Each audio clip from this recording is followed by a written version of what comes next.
warahmatullahi wabarakatuh. Waalaikumsalam warahmatullahi wabarakatuh. Bagaimana kabarnya pagi hari ini? Alhamdulillah, luar biasa. Allahu Akbar. Ya, tadi sebelum berangkat sekolah sudah sarapan semuanya? Sudah. Berarti kalau sudah sarapan harus lebih semangat ya belajarnya ya. Tidak boleh lemes ya, harus semangat. Sebelum pelajaran hari ini dimulai, Ibu akan mengajak kalian speaking dahulu ya, agar kalian lebih semangat. Siap? Siap. 1, 2, 3. Satu jari kananku, satu jari kiriku, ku gabung jadi dua, jadilah jembatan panjang. Dua jari kananku, dua jari kiriku, ku gabung jadi empat, jadilah kamera cekrik. Tiga jari kananku, Tiga jari kiriku, ku gabung jadi enam, jadilah menara tinggi. empat jari kananku, Empat jari kiriku, ku gabung jadi delapan, jadilah telinga kelinci. lima jari kananku, Lima jari kiriku, ku gabung jadi 10. marilah berdoa. Bismillahirrahmanirrahim. Sekarang Ibu absen dulu ya, satu persatu ya.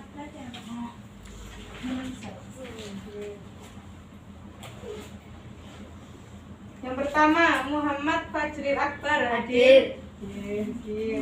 Yang kedua, Malik Gofur Muzaki. Yang ketiga, Habib Nazril Al-Amin. Baiklah, berarti hari ini hadir semua ya. Kalian masih ingat minggu lalu kita belajar tentang apa? Ada yang masih ingat? Lupa? Ya, minggu lalu kita belajar tentang kerjasama. Kerjasama itu artinya bekerja bersama-sama. Bisa disebutkan contoh kerjasama itu apa? Ya, kerja kelompok. Lalu Membersihkan kelas. ya, terus Bergotong royong untuk membangun rumah. Bentar. Jadi contoh kerjasama di sekolah itu bisa bekerjasama membersihkan kelas, kerjasama dalam mengerjakan tugas. Terus kalau di masyarakat itu bekerjasama membangun rumah. Ya, untuk tujuan pembelajaran hari ini kita akan belajar tentang gagasan pokok dan gagasan pendukung. Tujuan pembelajaran hari ini yaitu agar kalian mengetahui apa arti gagasan pokok dan gagasan pendukung. Yang kedua, tentang makanan tradisional, yaitu untuk mempelajari makanan-makanan tradisional sebagai bentuk menghargai keberagaman makanan yang ada di Indonesia. Dan yang ketiga, tentang jenis-jenis bunyi, yaitu sifat bunyi memantul dan menyerap. Tujuan pembelajarannya yaitu agar kalian dapat melakukan percobaan tentang sifat-sifat bunyi, yaitu menyerap dan memantul. Akan belajar tentang gagasan pokok dan gagasan pendukung. Di sini ada papan yang menjelaskan tentang materi gagasan pokok dan gagasan pendukung. Ada yang tahu gagasan pokok itu apa? Kalimat pertama. Kalimat utama ya. Lalu gagasan pendukung itu artinya? Ya, artinya kalimat penjelas. Kalimat penjelas ya, diingat-ingat. Gagasan utama artinya kalimat utama. Gagasan pendukung penjelas ya.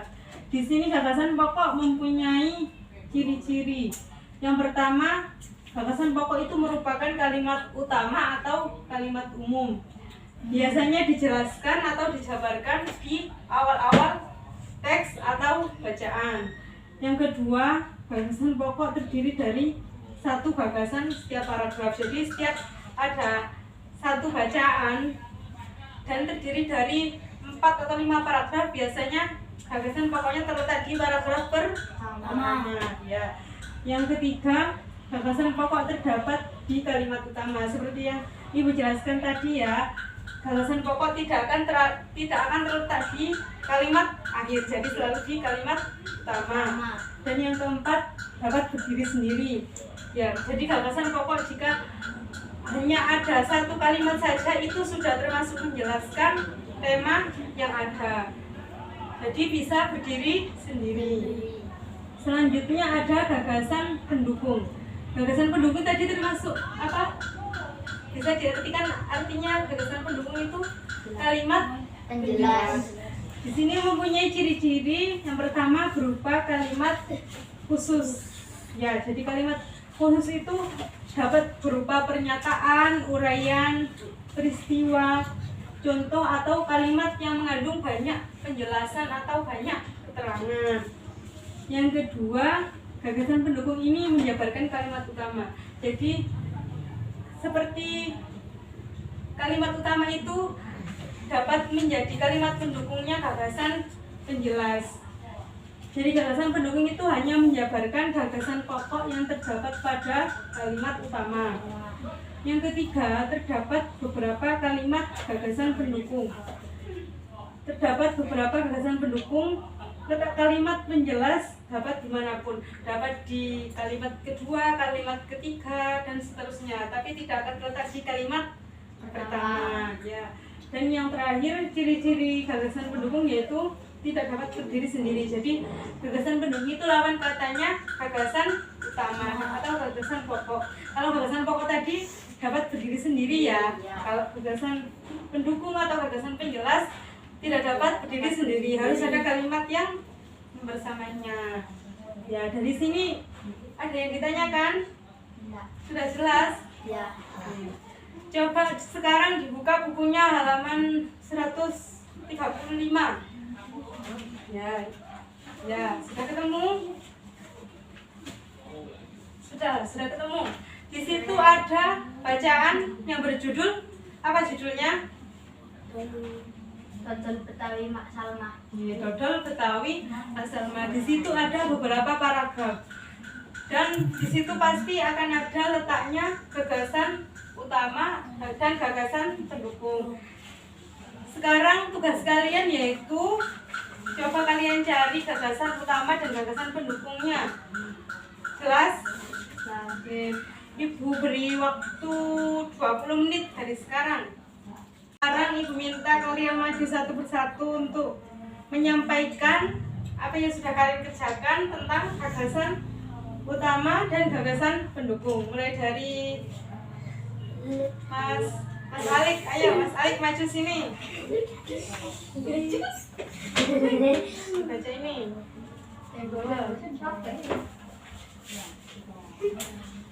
Ya, bisa disebutkan gagasan pokoknya yang mana?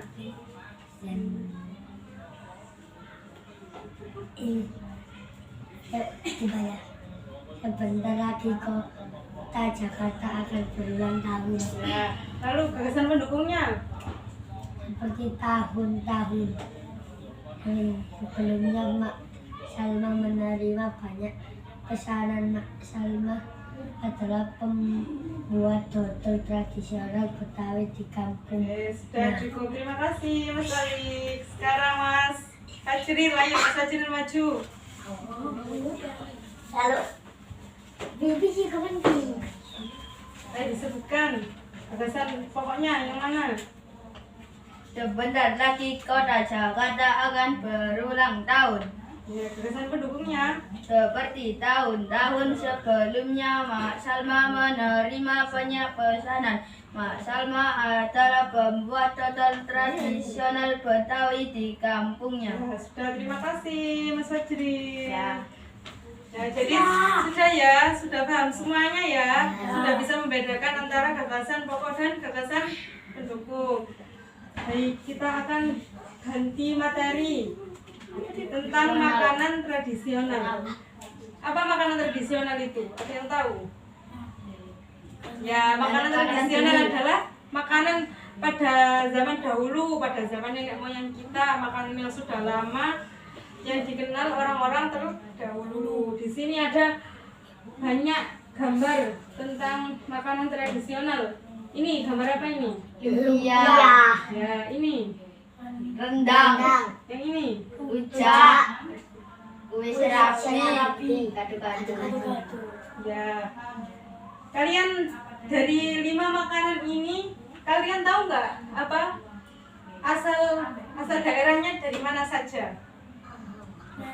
Oh, Ya, Iya. seperti ini. Lumpia dari mana lumpia? Jawa Tengah. Ya. Lalu ada gado-gado dari mana? Betawi, Betawi, rujak.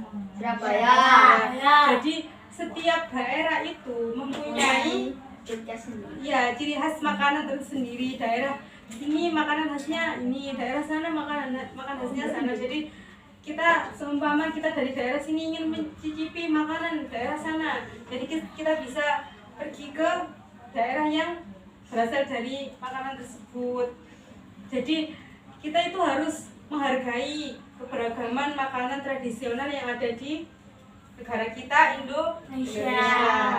Kita harus selalu mengingat bahwa semua daerah itu mempunyai makanan khas tersendiri. Sekarang Ibu minta kalian maju satu persatu untuk mempresentasikan makanan yang pernah kalian makan serta kalian sebut asal daerahnya. Jelas? Sudah ditulis semuanya? Ya. Sekarang ayo maju semuanya di sini berbaris.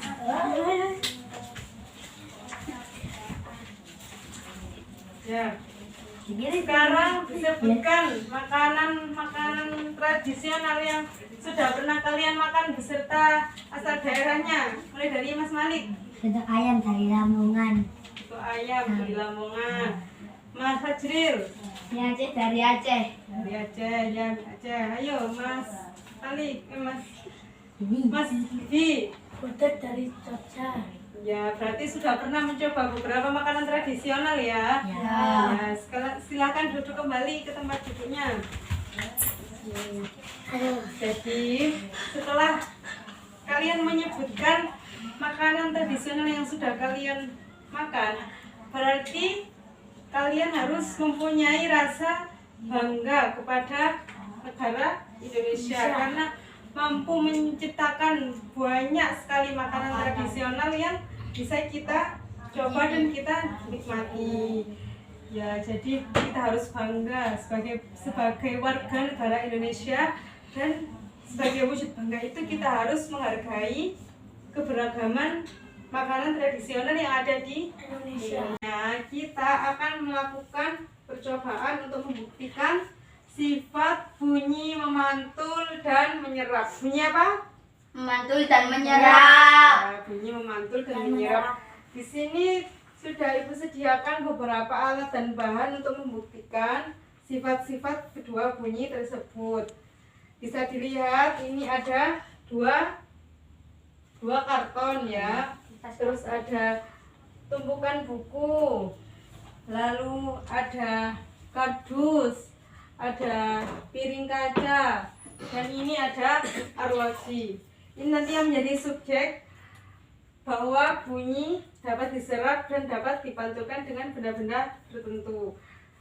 Berarti ini arlojinya berdetak ya. Bisa didengarkan berdetak ya. Ya. Berdetak. Baiklah. Sekarang kita akan melakukan percobaan bersama-sama. Diperhatikan dengan teliti ya. Kita akan melakukan percobaan. Kita masukkan arloji ini ke dalam tabung karton ya. Lalu kita tambahkan kardus di sini. Di tengah-tengahnya dua karton ini. Coba Mas Alik sini. Didengarkan di telinganya ini. Apakah terdengar? Dengar. Ya, terdengar. Ayo Mas Vivi sama Mas Fajril. Dengar? Di sini, di sini, sini, di sini, di sini.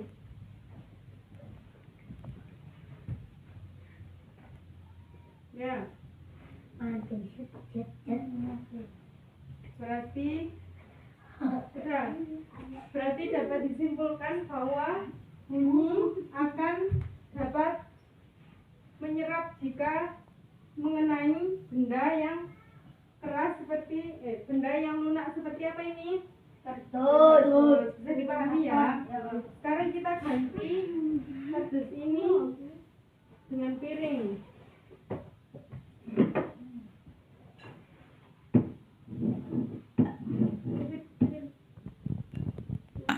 Sekarang kita akan mencoba pemantulan bunyi. Ayo, di sini arlojinya ditaruh di sini. Mas Fajril, coba di situ. Apakah bunyinya terdengar? Dengar. Ya, ayo, Mas Bibi, Mas Farid. Coba.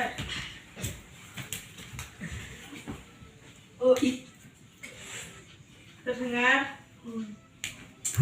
Ya, ayo Mas Malik.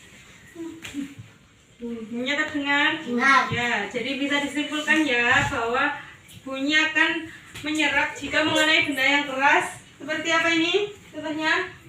Piring kaca. Ya, bisa dipahami ya.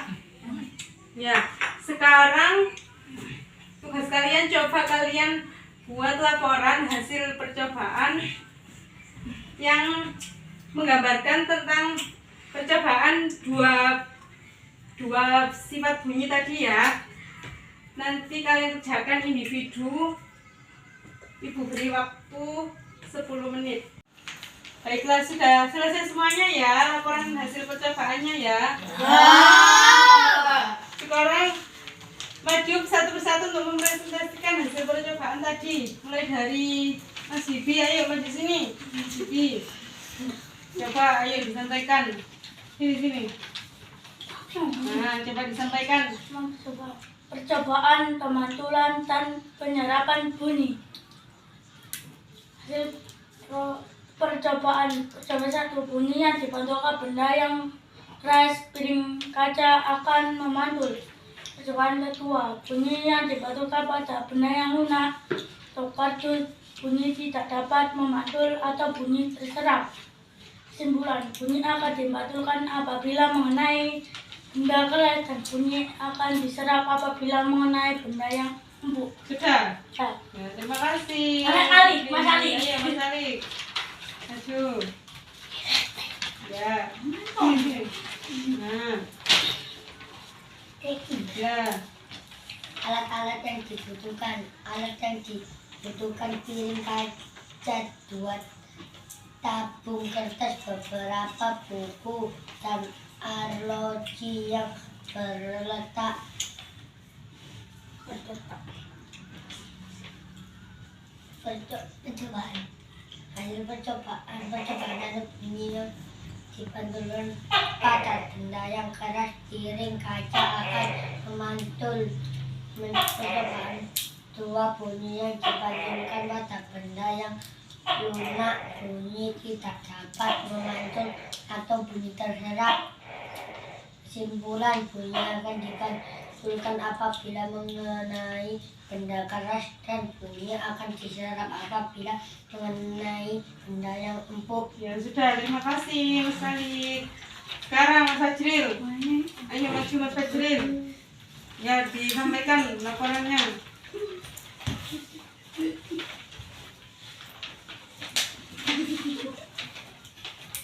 Lega kerja. Menyusun 2 baris buku dengan ketinggian yang sama. Meletakkan tabung di atas buku dengan hati-hati. Memegang arloji lalu didekatkan ke telinga untuk meyakinkan bahwa bunyi detak arloji terdengar. Meletakkan arloji ke dalam salah satu tabung, kemudian mendengarkan dari ujung tabung yang lain.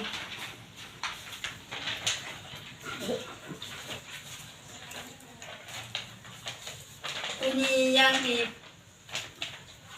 hasil percobaan 1, bunyi yang dipantulkan pada benda yang keras, piring kaca akan memantul. Percobaan kedua, bunyi yang dipantulkan pada benda yang lunak kardus. Bunyi tidak dapat memantul atau bunyi terserap.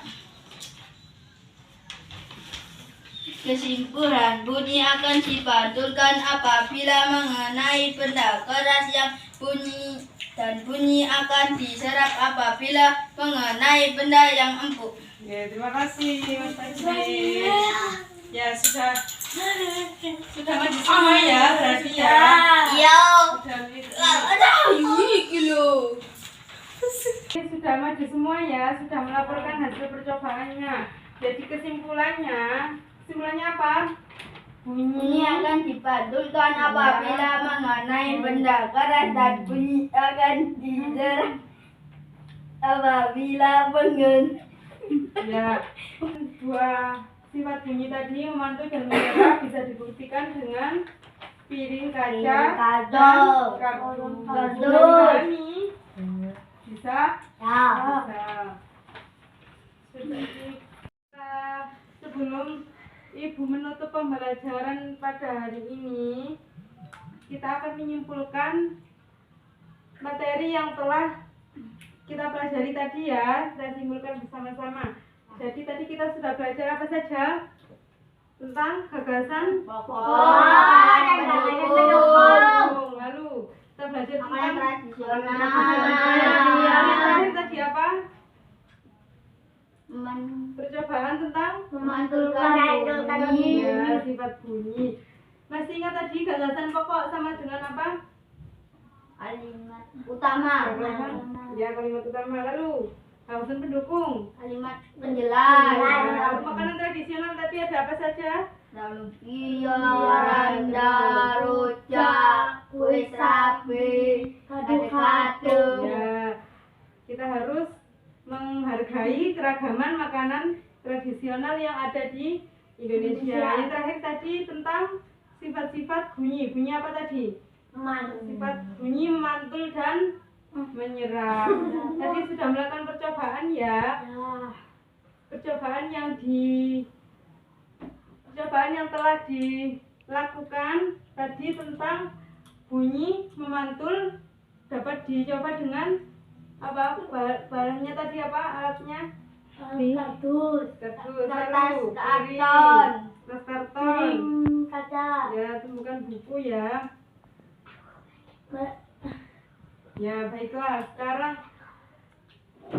untuk tugas di rumah, Ibu akan memberikan tugas, yaitu kalian buka buku LKS kalian halaman 150. Kalian kerjakan ya. Ya, jangan lupa minggu depan dikumpulkan. Ya, baik.